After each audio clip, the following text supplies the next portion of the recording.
Hello and welcome to a new episode of the Wind Up Podcast. I am your host, Mike of MTGA Wines. It is good to be back once again to dive into kind of the behind the curtain business side of the wine industry with you all. And that's exactly what we're going to get into today.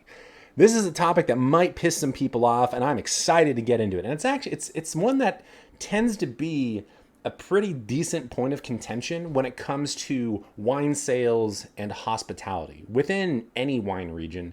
For our purposes, we'll kind of stick to the Northern California Napa side of things for this. But this is something that, for me personally, having managed and built plenty of hospitality programs, working with my own small label, this is something that we deal with every single time someone visits us. Every single time someone books an appointment, every single time we are going to be ringing somebody up for a purchase of some sort, and that is tasting fees. You hate them. Shoot, I hate them. But they're ubiquitous across the wine industry these days. And it's something that has kind of become this, unfortunately, necessary evil for us. And maybe that's a little bit strong. But realistically, there's no one out there that likes paying a tasting fee.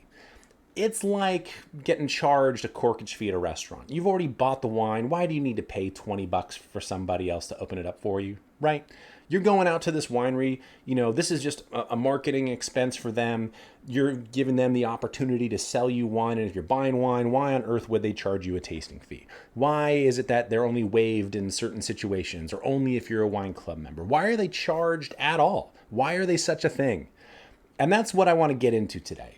And I think the reason that this might piss some people off is that I'm going to come at it from the winery side of things and tell you exactly what these tasting fees do for us and why we've instituted them more and more over the last 5, 10, 15, and 20 years. I mean, realistically, it wasn't that long ago that you could come out to Napa and pretty much taste for free at a lot of places or very affordably, right? It might be $5, it might be $20 for some spots. For some of the more, by appointment places, it might have been a little bit pricier. But even a lot of those by appointment places might have just been, complimentary. It's like, come in and buy wine and we'll call it even. And more, wineries have started to get away from that. You have folks that are charging, quite a bit for tasting fees these days, anywhere from like $30 to $40 to $70 to $120 or $150 a person just to get in the door and taste wine. 2, you might not even get that refunded with a purchase anymore, depending on where you go. I think the vast majority of wineries will make exceptions for waiving tasting fees, but there are certain places that simply don't do that anymore. There are a lot of places that are now charging more for larger groups. If you have a group of 7 people, even 6 people or more, there's a markup of some sort that instead of like a $60 tasting fee per person, it's now $80 because we're having to work with more people. You're starting to see that more and more around the wine industry. There's all this moving and shaking with it and how the wine industry has evolved from a hospitality perspective. And that's really what this conversation starts with is the hospitality industry that has evolved over the last 20 years. And that's where I want to start. Just kind of go back to the past and say, why did tasting fees come around anyway? What do they even accomplish? Why do wineries have them instituted in the first place? Don't we just want to sell bottles of wine and not charge a tasting fee? Yes, that's exactly what we want. We would rather sell you bottles than charge you a tasting fee. That is 100% the truth. The tasting fees are something that none of us want to charge. But we do because, again, it's become this necessary evil over the last 10, 15 years. Now, you go back that far into, the early 2000s, the 90s, the 80s. The hospitality industry and the tourism industry that, Napa has grown into was not a thing. People would come out and taste wine from time to time. You might have, an on-site salesperson for like wine club members, but even the wine club phenomenon is relatively new. But you had a salesperson that probably worked the market more so with distributors. Maybe they were on site every once in a while. Maybe there's an owner, a winemaker, or somebody else who was working there. And if someone happened to give you a call and say, hey, we would love to come and see the property, you'd be like, yeah, sure, just come on in, ring the doorbell, we'll be right out with you. It wasn't necessarily like by appointment, but you always kind of called ahead to make sure someone was going to be there because there wasn't like this fully fleshed out hospitality program. You would just show up and be like, hey, do you have any wine to taste today? And typically, you wouldn't be charged anything because the expectation was you would buy wine.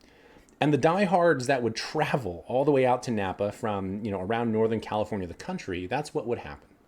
You had a very small influx of people buying big amounts of wine, and it was just kind of a wash.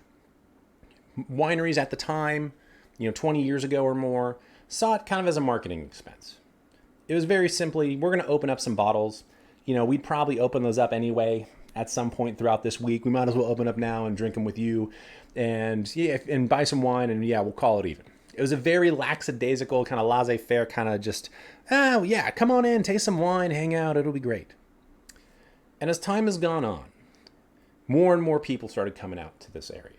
More and more people wanted to go wine tasting. More and more people wanted to seek out the hidden gems that they couldn't find in their local grocery stores. Even people wanted to go and see those big names. They wanted to go to Caymus. They wanted to go to Silver Oak. They wanted to go to Opus. They wanted to go to Sterling. They wanted to try to get into some of those cult wines like the Harlans and Screaming Eagles and, Arajos of the world. And then you had all of the other, small brands that have just slowly popped up here and there. And with that influx of tourism and more people coming out, you had the cost of hosting guests skyrocket because it wasn't something that we really did historically. In fact, the wine industry really historically hasn't done that at all. The vast majority of wine is sold through the wholesale side of things. It goes through a distributor or a broker of some sort, and it goes into grocery stores, it goes into liquor stores, it goes into restaurants. That's how the vast majority of wine is sold around the world. This whole direct-to-consumer thing, this whole wine club thing where you get in touch with a winery personally, whether you're visiting there or calling them or joining their or ordering online, that's a very new phenomenon for the wine industry. We're talking within the last 20, 30 years. Keep in mind, the Napa wine industry really has been rocking and rolling. If you want to say 60 years, that's probably about as long as it gets. Thanks to Prohibition wiping everything out and, it really not coming back and exploding until the 80s, realistically. You had wineries out here, but it was, still very much a niche thing. So, with this newfound kind of hospitality and hosting tasting thing that was evolving, wineries needed to adapt. Why did we need to adapt? It was just expensive. We had to hire more staff. We were pouring through a lot more wine than we ever had before. There was a lot of things. We're like, okay, well, we got to cover, some costs. And if more people are coming out and maybe they're buying a bottle here, bottle there instead of 6-packs or cases, then we have to find a way to mitigate some of the cost of hosting people. So tasting fees were instituted. And it was a way for wineries to recoup, in essence, some of the cost of their customer acquisition. And this is something that wineries do very, very poorly. I don't really know of too many that actually know what it costs them to acquire a new customer. I know what it costs us. And if any other winery is within the same ballpark that we are, it means that they are potentially leaving a whole lot of money on the table if they're just waiving tasting fees willy-nilly. If there's no tasting fee at all, it's just all complimentary. And if you buy wine, that's great. It's tens of thousands of dollars, if not more than that, a year, depending on how many people you see. And you extrapolate that over the course of, a half a decade or more. Now you're talking some big time numbers, right? And you need to find ways, theoretically, to mitigate that. It's almost like, the other side of it is, maybe you do something like Amazon Prime, where you're not charged shipping, quote unquote. For those that are just listening, I'm doing the finger quotation marks thing. Because believe me, you're paying for shipping with Amazon Prime. It's just not a line item. It's rolled up into the cost of everything that you're buying. You just don't see it. It's built in and baked into everything else. That way you're getting, quote unquote, free shipping. That's how that works, right? And theoretically, wineries could do the same thing. Say, oh, well, we're going to, take a little price increase on our wines just to average out, what it costs us to host tastings. Yeah, the wines are a little bit more expensive, but now there's just no tasting fee. Wineries do the same thing for shipping, right? The same kind of Amazon Prime model of, oh, we're just going to roll it into the price. That way you don't even see it as a line item. It's smart marketing. But we're still paying for them one way or the other, whether it is that line item or not. And it's all because wineries are hosting more and more people. There's more and more traffic coming into the valley. There's a lot more wine being poured. There's full hospitality programs and staffing and all kinds of things that go into creating the experiences that many of us have come to know and love. That comes at an expense. And many wineries try to simply just recoup some of those costs using those tasting fees, knowing full well that there's probably exceptions, right? That if you're buying a lot of wine or you're a wine club member, they're comping some tastings throughout the year. Probably a whole lot of them, actually, hopefully. But there are going to be folks that maybe buy a 3-pack, maybe, a couple of bottles or whatever.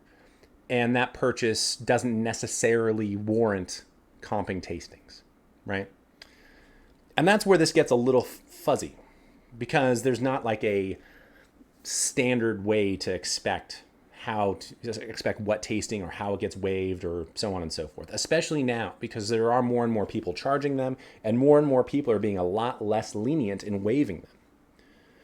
There are some very simple kind of tricks of the trade, like buying wine or joining wine clubs, that'll kind of give you that inside track to get a tasting fee waived. But realistically, it can be tough these days. And tasting fees have only gotten more expensive. I mean, we were talking, some of the wineries I used to work for 14 years ago was maybe $15, $25 for the reserve tasting. I mean, you talk about tasting fees like that these days, it's a cool $45, $75, $125. If there's any food pairing involved, it's probably triple digits no matter what. It's not cheap. It's something that has become, I would say a revenue driver, but not a profit driver for wine businesses. Because again, how we stay in business and how we do what we do is we sell bottles of wine. We don't charge tasting fees. There are a handful of places that actually could see enough volume of people and charge tasting fees and probably do pretty decently with them in terms of like making money.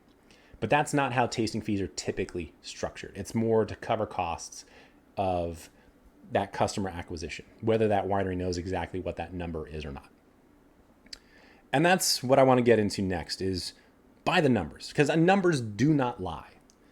And this is something I'll try and keep it simple in terms of just like easy math for us, right? And provide, kind of a rough example of, number of people you're seeing, the cost of acquiring those customers, and how that kind of factors into a small wine business such as our own. And, you can obviously extrapolate that to a bigger wine business that sees thousands of people a year rather than a couple hundred people a year, right? So let's say, for the sake of argument, that acquiring and like hosting a person to acquire that person as a new customer, someone comes in the door, they want to taste your wine, it's going to cost you $50 to host that person. It's actually a little less than what it costs us to acquire and host a guest, actually. But for the sake of easy math, we're going to do $50. That's the cost of the winery. You're talking about the staff person. You're talking about keeping those lights on. You're talking about the tasting forms and like collateral, business cards, whatever. You're talking about the glassware and dishwashing stuff. You're talking about the bottles of wine that you're opening, right? All that gets factored into that number. And let's just say it's $50, okay? Now, if you're using just kind of a basic, retail like Keystone kind of pricing, it's you want to sell whatever good you're selling at basically a 2x markup. So if it costs you 50, you're selling it for 100. Because that way you cover the cost of that and you can make a new thing. That's like retail 101. It's like true like retail stuff. We're talking like clothes and like shoes and things of that nature. Like that's how a lot of those margins work. And it's not an exact science, but that's kind of the thing, right? And there's some strategy in how those retail shops are set up and the whole nine, knowing that certain customers gravitate to certain parts of the store and whatever. So it's not exactly translatable to the wine industry, but that's kind of what you're looking at. Now, does that mean if you see a $120 tasting fee that it actually costs that winery $60 to host you? Probably not. Because again, that ticket price to come in and sit down at the winery now is not so much to, I would say, it does cover a little bit of the cost of, what we put into hosting that person, but it's also a vetting tool. And this is something that some of you might be surprised about. And anytime you go to a winery and it's your first time there, whether it's your first time to Napa or you've been here 100 times, what happens as you're kind of getting to know the person that's hosting you if you've never met them before? They ask you some questions. Many of you have sat down with me and heard some of these questions. And all we're doing is we're going fishing. And the tasting fee helps kind of weed that out. If you're typically buying, let's say, if you're a customer that's typically buying wines that are like $15.99 and less from your local liquor store, and you come out to Napa and you're going to pay $75 for a tasting fee, it means you're getting more serious about the wine you want to drink, theoretically, right? You already see that, hey, we know that we drink this wine. We typically drink a little bit more affordably. We want to learn more about wine, and we're willing to spend a little more to enhance our knowledge and hopefully find some really cool special stuff. That's one side of it. The other side is, it's like that Seinfeld episode. Who would spend $7 on a bottle of wine, right? That's the other side of it. That why would I pay $75 for a wine tasting? That doesn't make any sense. I'm just going to find the places that are like 20, 30 bucks. We can knock out 2 or 3 of those for the same price. The bargain shopper, right? So it weeds out certain customers from coming to our places of business. It's a vetting tool. That's what a lot of tasting fees, especially for small like producers and kind of the high-end kind of culty producers with these high tasting prices. The reason why a lot of them are so high is, one, to help cover some of the costs, but two, we want to know that you're serious about wine. And if you're willing to spend the extra coin, there's a pretty good chance that you're getting more serious, or you are serious about the wines that you want to try. It tells us something about you as a customer immediately. And then when you show up, what do we start doing? We ask, where else have you tasted? What are some of your favorite wines out here? What do you normally drink? Where are you from? How long have you been into wine? What do you have back home in the cellar? Do you travel regularly to go wine tasting? How long, we start asking these fishing questions to kind of understand who's in front of us. Because, at the end of the day, we're salespeople. Again, we got to sell wine to stay in business. So we got to try and figure some of this stuff out. And that tasting fee is very regularly a big part of that. It's that vetting tool. It tells us a little something about you. Now, we know full well that you don't want to pay tasting fees. You would much rather, many of you, and I think if you're listening to this podcast, you're probably into wine enough that you don't like paying, like you'll understand, it's like, you know what, maybe we're not buying wine today, so I'll pay the tasting fee. But if you're buying wine, you're like, damn it, don't charge me for the tasting fee, right? That's how that works. It's a little bit of that transactional relationship at some point, right? We all know this. I'm preaching to the choir here, I'm pretty sure. But we still have to hedge our bets because, and this happens pretty rarely, but it does happen when people do come out and they just don't buy anything, or they buy a bottle or two, or just a small amount of wine that's not that we don't appreciate it, but it doesn't do enough to move the needle. So let's go back to that $50 price or cost of hosting a guest. Let's say it costs you $50 to host that person. And someone comes in and you have a white wine that's about 40 bucks. Let's say $40, right? And they buy a 6-pack of that white wine. They weren't really big into the reds, but they love the white. So they spend a cool, $240 on this white wine. It's a group of 4 people. And that means you've spent $200 investing in customer acquisition, which means, theoretically, your net profit's about $50, right? I told you we're going to try and do easy math. Actually, sorry, I screwed that up. I'm so bad at math. Guys, okay, I'm starting over. 3, 2, 1. All right. It costs you $50 per person. You're hosting a group of 4. That means it costs you $200 for customer acquisition, right? You have this group of 4 buying 6 bottles of a $40 bottle of wine. 6 times 4, 24, add a 0, 240. Breaking it down. Multiplication tables, y'all. Which means It cost you $200, you made $240, your net profit's $40. Okay. How many times do you need to sell that 6 bottles to a group of 4 to make that make sense? Right? Easy enough. If you have to pay, that cost of customer acquisition probably includes the salary of the person, it should, theoretically, of the person that's hosting that group.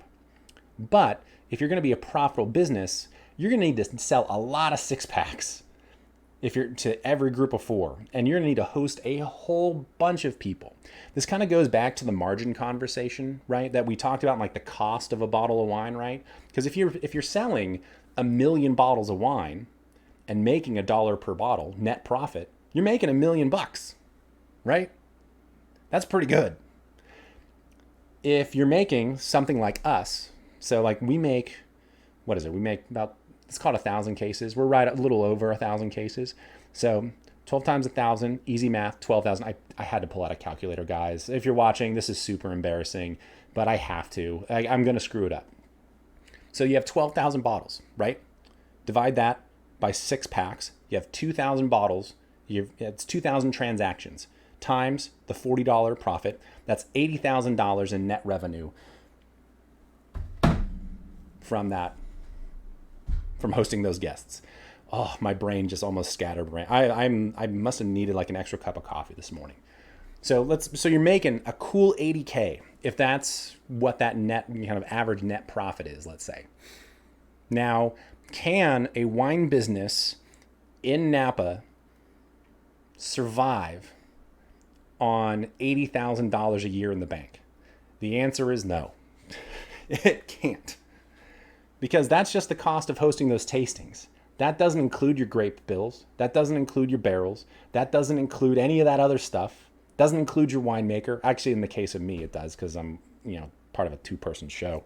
But anyway, there's a lot of other expenses, right? You're just buying Cabernet. If you're buying Cabernet in Napa these days, you're paying $9,000 a ton probably. That $80,000 does not go very far. 1 ton equals about 2 barrels for those that don't know. So when you go back to that initial purchase of about $240, is it worth it to waive that tasting? Does that $40 of profit move the needle enough for you to say, hey, I'm going to try and maintain this customer relationship by taking care of you and saying, hey, tastings are on me. And you didn't make a lot, but now you have someone taking wine home, hopefully sharing it with their friends, sending more people back your way, using that as kind of a brand advocacy, way of obtaining new clients. Is that now worth it? Is it okay? Do you feel good as a business? That's the question you have to answer. And there are a lot of folks that say, okay, to make sure it's worth it, we're going to have kind of a purchase minimum, right? Because that $40 might not be enough. Let's just say hypothetically. So what do? You say, okay, maybe we go back to kind of that retail model. Let's say we're charging that $50 for a tasting. If everybody buys $100, using that basic Keystone kind of pricing model, and if you spend a total of $400 across 4 people, now we're talking. Maybe that's the threshold. Maybe it's more than that. Maybe it's $150 a person. Whatever the case is, you figure out the math based on kind of what your business needs, right? Based on the cost of doing business, what you're doing, the things that you're wanting to invest in and improve. Because you can't just break even with some of this stuff because there's too much money on the line. You can't just leave it on the table. You need to try and keep things rolling forward, right? Theoretically. So you find out whatever that number is. And this is a conversation that we've had to have. I've for other companies that I've worked for and even for folks that I've hosted, it's kind of a tough conversation to have. Because, we are salespeople, so we want to try and, again, sell you on wine. We also don't want to charge you a tasting fee, but at a certain point, if you're buying, a 3-pack or something of our cheapest wine, and there's 6 of you in the group, I can't waive all those tastings because now I'm in the hole, right? Let's use that $40 bottle of white wine again. So let's say you buy 3 bottles of white wine across a group of 6 people. That's a $120 purchase. Not nothing. Always appreciated. This is something I should mention, is that whether you're buying a bottle or 100 bottles, any winery appreciates it. We do. We really, really do. But in order to stay in business and continue doing what we do, we have to bring in some cash flow. So this is where it gets to be that little bit of a point of contention, right? So they buy those 3 bottles, and you charge that $50 per person to cover the cost of the tasting. So it's $300 worth of tastings and another $120 in wine purchases. It's a $420 all in thing. And you inevitably get the question, this has happened to me. This is very much akin to a story that's happened in the last 6 months, actually. Slightly different wines and conversation was had, but but now all of a sudden, are you willing to spend that $300 in customer acquisition and sell that $120? So you're in the hole 100 and what is it? You're in the hole $300, right? No, sorry, that math is wrong. See, this is why numbers are hard for me sometimes. I get on a roll and I'm like, I know what I want to say, and then my brain outruns my vocal cords. That's what happens. And then it's like brain fart. What was I talking about? Here we go. So all of a sudden, you've spent $300. They've given you that, 120. So you're out $180, right? You're losing money on that transaction. Realistically, yeah, it's nice that you purchased those 3 bottles, but that doesn't make financial sense for the winery all of a sudden, because now they're giving too much away, in my honest opinion. Now, this was actually a conversation that I had with a great friend and colleague of mine, and it was a situation like this, where a couple they had bought 3 bottles. They bought 3 bottles of our Cabernet, though. There were 6 people in the group, and they were putting it all on one tab. The other 2 couples did not purchase anything. The one couple bought 3 bottles of Cabernet. We waived the tastings. We said, hey, you guys bought 3 bottles of wine. We're taking care of your tastings. We're just going to charge for the other 4 because they didn't purchase anything. And the colleague of mine thought it was silly of us to charge, hey, they bought wine. Don't charge them for tastings at all. And this was the conversation I had to have with him was, well, here's the cost of, hosting these people. And we took care of the people that bought wine. These folks didn't. And I have to kind of separate that at some point, because if I don't, and I just comp these 6 tastings, I'm not in the hole, but I'm making a lot less if I'm taking care of all these tastings. Because if I'm going to comp all my tastings throughout the year, that becomes a huge line item in our budget. Let's, for the sake of argument, go back to that $50 price, right? Let's say you see 500 people a year. I'm making these numbers up on the fly again for easy math. So $50 times 500 people. Whoops. It's $25,000, right? Yes, I did it right. $25,000. So theoretically, you're spending $25,000 on customer acquisition every year. And his argument was, that's a marketing expense. It just factored into your budget. Hopefully, again, you're going to rely on those folks to buy wine later down the road. Maybe they join the wine club. They tell their friends to come out and see you. They try to keep in touch, and you try and maintain those customer relationships. Because why? Because it's a lot cheaper to maintain current customer relationships than it is to acquire new customers. That's like business 101, I'm pretty sure. It's a lot cheaper to just keep your current customers than it is to go find new ones. It's the equivalent of the fish is already in the boat, stop reeling, basically, right? And this is where a lot of you might disagree with me. And maybe you're surprised by this. But in the 6 or so years that we've been hosting tastings just for ourselves, this is kind of anecdotal, just our own side of things. And this might surprise people, and maybe we're doing something wrong. I swear we do the best we can to try and, for customer retention, everything from, swag to perks and things and all kinds of things. But In the time that we've been hosting tastings, the amount of folks that have not purchased any wine or said, oh, we'll purchase or join the wine club later on down the line, in 7 years, I can count those people on 2 hands. It's less than 10. Okay? So if less than 10 people are coming back and sending us people, purchasing down the line, so on and so forth, does spending that money make sense? So for 7 years, 25,000 times 7, in that 7 years, you spent $175,000 on customer acquisition. That is the main goal, the main focus of tastings. That's why you host them, right? Is to sell wine. If you get less than 10 conversions, is there enough ROI there to warrant spending that $175,000? My gut instinct, and it is a resounding no, because that's the main driver of business for a small direct brand.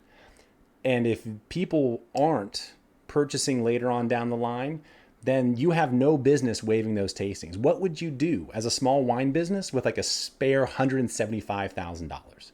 Hell, let's go back to that $25,000 number. Let's just take the 1 year cost. Let's say that that's the actual cost of customer acquisition in a given year based on all those expenses and how many people you host. $25,000 pays for our Cabernet Franc and our Merlot grapes. I can pay for both of those with that $25,000. I can buy all of my new barrels. I can pay for a full bottling run with $25,000. That's a huge chunk of change for a small wine business. So, does it make sense to give that away and just spend it on customer acquisition when there are a significant number of those people who are not purchasing wine or as much wine as you might expect? Now, to put this into a little bit of perspective, a lot of people come out here and they do buy wine, right? That because, when you're out here visiting, or we do the same thing when we visit other wine countries, is that, we don't want to pay tasting fees, and we try to, buy wine where we go because we want them to feel as though it is worth their time as salespeople, and we want to support their business. That's why we try and hunt down other small family projects and buy wine from them directly, is to help them mitigate costs like this so that they can continue doing what they do. That's a huge part of it. And I completely forgot where I was going with that. This is one of those really harebrained episodes. You know why? Because this is something that is, for me, this is a really touchy subject. I'm going to sidebar for just a second. This is a really touchy subject for me because I can tell you that like the biggest customer service issues that I've faced within this industry really come down to 2 things: tasting experiences and fees associated with them, and shipping. These are like the 2 big things that cause more problems than you might think they're worth. And at the same time, you're trying to stay in business because this stuff's expensive, right? And that's what we were talking about. We were talking about paying those bills, all those things that we can pay for with that 25 grand, if that's the money you're bringing in, right? So you have to find a way to say, this is what needs to be spent in order for me to waive these tastings. Now, I want to put this in perspective. In the first 6 months of this year, of 2023, from January 1st all the way through the end of June, I can tell you that I charged, I think, 24 people for tastings. That's it. I can tell you we saw more than 24 people in 6 months. That accounts for maybe like 12 or 15%, maybe, I don't know exactly how much traffic that would account for, but it's a lot. It's a pretty small percentage. And the reason that we charge for those tastings is because, hey, you either didn't buy wine or it was a couple of bottles, and I have to charge something to try and mitigate some of the costs of hosting guests. And I'm going to be very surprised if there's no one that like disagrees with this, or there's nothing in the comments about tasting fees after this. But the reason why we charge that is because, hey, look at all the things that I can buy with that money. If I recoup even half of that, right? If I recoup half of that, that means I'm buying at least a couple of barrels. That means I'm buying some grapes. It means I'm covering the cost of doing business outside of just hosting the tastings that we do. Again, because hosting these tastings, the cost of doing it is entirely for customer acquisition. And if you're not acquiring customers and selling wine, then you gotta find ways to help to mitigate some of the cost of doing it. That's why tasting fees for us are the way they are. And like many places, there are ways, pretty easy ways to get those tasting fees waived, like joining our wine club or our allocation list, buying X amount of wine, so on and so forth. We really do try to make it easy for you, the customer, to not be charged a tasting fee.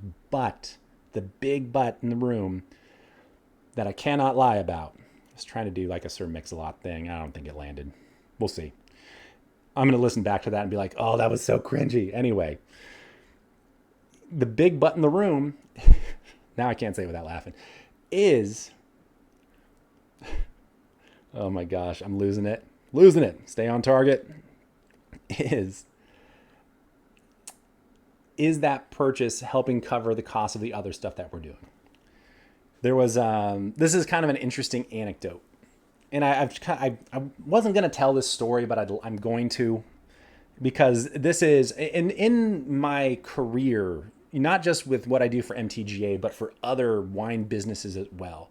There have been, I think, 3 times in 14 years where someone has gotten in touch with me as a customer service rep, whether at another winery or through MTGA, and said that they were dissatisfied with the fact that they were charged a tasting.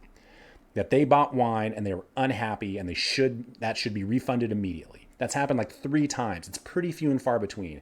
And if you're listening to this and you're out there and you feel slighted because I charged you for something, please let me know. We are in hospitality. We want to do everything that we can to make sure that you had an amazing experience, a memorable experience, and that you felt as though your money was well spent. That is like our number one thing. Even like the wine sales are outrageously important. That's like 1A. The hospitality and like taking care of our people is 1B. Those two things go hand in hand, and they have to in this industry. But there's a gentleman that, very similar to some of the examples I got, bought some wine. It was not a huge chunk of wine. We have our own policies about how and when we waive tastings. He was very unhappy that we charge tastings. I gave him our policy and like, hey, this is, what we do. This is how we do things. Very typically, if you're in our wine club, we waive tastings no matter what. Otherwise, there is a certain minimum purchase that we ask for to make sure that we're, that we can pay our bills, right? And I tried to say it very, very eloquently and nicely, because this was kind of one of those make or break conversations with somebody. And he was just irate. It was not a great conversation. Canceled his order. And it's something that that was like 8 months ago. That was more than that, actually. It was like almost a year ago. And to this day, I'm still bent out of shape about it, because I'm like, I'm trying to defend what I do and understand that I appreciate your purchase. I don't want to discount the money you've spent because it's important to me. Anyone who buys a bottle of wine, it means the world to me. But I do need to keep the lights on, and that costs money. And unfortunately, if I just keep comping all these tastings, I'm going to have to just raise the price of my wines, number one. Like that's like we were talking about. You roll it up into the cost of doing business. You say, okay, well, if this is the average cost, and you figure out how many bottles of wine you need to sell to cover it, and you raise the price of your wines by $1 or $2 here or there, whatever the case may be, to make it make sense, right?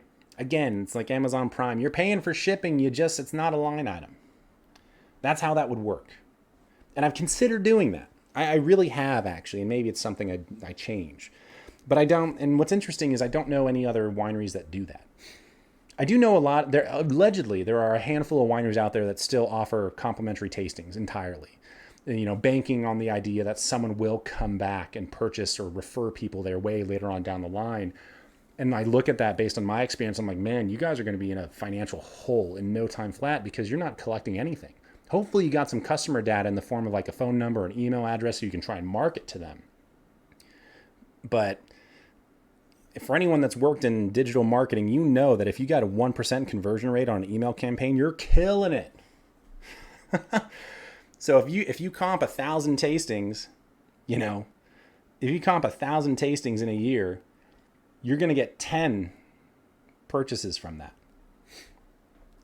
Theoretically, if you're pretty good at what you do, depending on the email campaign, what you discount and all that other stuff. I know some of you probably work in marketing. You're going to argue with me about the numbers. It's fine. But that's kind of where we ballpark it, right? That 1%, maybe 2% conversion, just for the sake of argument. Yeah. So it's the tasting thing, man. I can't stress this enough that I completely understand why. I mean, that's why we don't like paying tasting fees. It's like, I would just rather buy a few bottles and call it even. But I understand why people do it, because of how busy it has gotten, and the simple cost of doing business now in the wine industry is so expensive. To put it in a little bit of perspective, our costs across the board, every line item in our budget was up 20 to 30% in 2022. It's crazy how much more expensive it is to do business in the world of wine and in California. But it's kind of the way it is. And with that comes certain things that wineries will institute to try and cover those costs and continue doing what they do. And tasting fees just happen to be one of those things. The bright side is that there are typically ways to get those waived in the form of buying wine or joining wine clubs. I know not everybody's a wine club person. I get it. Believe me, I get it. Wine clubs aren't for everybody. You'd much rather buy a la carte. No harm, no foul. You do you, bae. It's all good. But understand that if you're paying a tasting fee, you're helping that winery stay in business. And hopefully you're paying that tasting fee at a small mom and pop shop. If you're going to one of the big names, you know, they cover some costs with that, but it's a little less important, especially if they're distributing their wine all over the country and the direct side of things is, you know, less important. It's still, you know, important. They're going to charge something, but, you know, when you're supporting your mom and pop shops, that little bit of money, that $25K we were talking about, that can go at a long, long way in ensuring a wine business's success. Very similar to a corkage fee in a restaurant. We hate paying it, right? We already bought the wine. Why do we need to pay you that extra money to open it? We can open it ourselves. But anyone who knows anything about the restaurant industry, and if you don't, hopefully this little fact is enlightening, that restaurants don't make their money on the food. Unless you're McDonald's, right?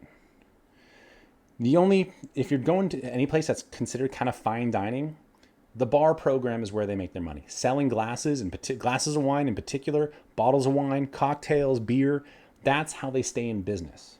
And when more and more people started bringing wine, BYOB, to restaurants, all of a sudden restaurants were losing a bunch of money because few and far between people were buying wines off the list anymore. It still happens, but not nearly as much as it used to. And restaurants were having a hard time coping with that loss in revenue. So what did they do?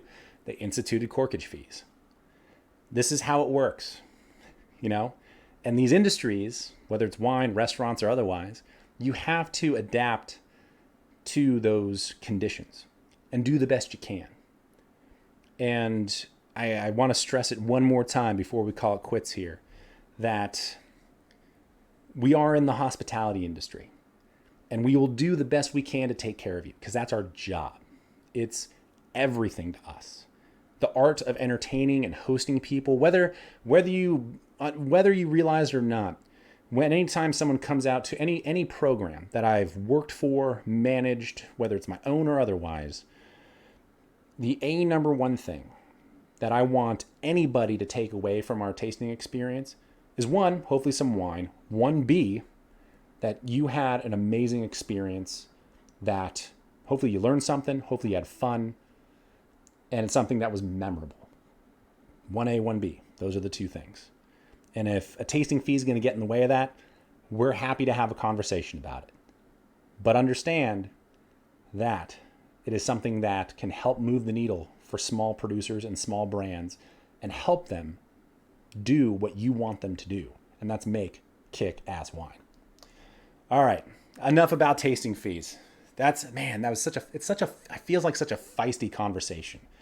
And I hope I didn't piss too many people off, but I hope that that kind of, behind the curtain, conversation gives you a little bit of insight into why they're a thing and frankly why they are important. We got to talk about a wine of the week though. And this is something that we talked about the 30-year party. I didn't do a wine of the week with that episode because those were all the wine. Let's be honest. Those were all the wine of the week. If you didn't see the YouTube short, feel free to go through our channel and click on the shorts or go check out that other episode. There's a link to the wines that we had, some really amazing old stuff, plus some pointers on how to shop for old wine towards the end of that show. So it's worth checking out. But this week's wine of the week is actually a little bit of a blast from the past for me. And it's one that is, it's a company that I used to work for, so I'm a little biased. And it is the Clif family 2016 Croquet Vineyard Cabernet. This is a property that Clif family owns off the backside of Howe Mountain. It's not technically Howe Mountain because it's not above a certain elevation. It's off of Ink Grade, however. It's an amazing little spot. And what really did it for me with this wine is that, one, it's a young wine. It's a mountain Cabernet. It's got plenty of life left, and it's 7 years old and just singing. But what happened was I opened that bottle of wine. I had like a glass and a half of it a few nights ago. I was like, yeah, it's doing okay. It's yummy, but I wasn't going to finish a whole bottle a night, so I corked it. The next night I came back to it, and it was even better than it was the day before. It was like, shoot, I should have decanted that damn thing because it was outrageously yummy. And it was fun to go back in and try that wine again. We also had some Kit's Killer Cabernet, the 2014, I think it was, Kit's Killer Cabernet a couple nights ago with some friends. And it's just, those wines are just so solid. It's a reason why I loved working for them back in the day. It was cool. I haven't had those wines in a while from my era of working there. And it means I got to go back to that tasting room and see how things are going and try their current lineup because Laura, their winemaker, is just a rock star. She kills it. Does an awesome job. So that's the wine of the week.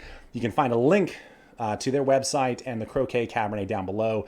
They may not have that 16 available, but I'm sure they've got some of the more current releases as well. If you're into mountain wines, it's worth a shot. It's worth trying out. So thank you all so much. This is a little bit of a longer episode. I appreciate you letting me bend your ear and talking about some of the business aspects of the wine industry once again. Be sure to continue to submit your questions for our Q&A coming up at the end of the month. You can leave them in the comments, slide them into our DMs, go to our website, mtgawines.com, scroll down to the bottom. There's a little form that you can fill out with any questions that you have. We'll try and answer them to the best of our ability. If there are any other topics that you would like covered on a show, more kind of long form like this, let us know as well. If there's anything in particular that you're curious about, we'll try to incorporate them into future episodes, whether it's the Q&A or more of a long form like this. So thank you all so much for continuing to download, continuing to share this with friends. Keep doing it. This has been just an absolutely great cathartic way of talking about the wine industry for me, very selfishly. And I hope that it's something that's been at least entertaining and educational for you guys as well. So take care. We'll catch you next week. Thanks for tuning in. We'll see ya.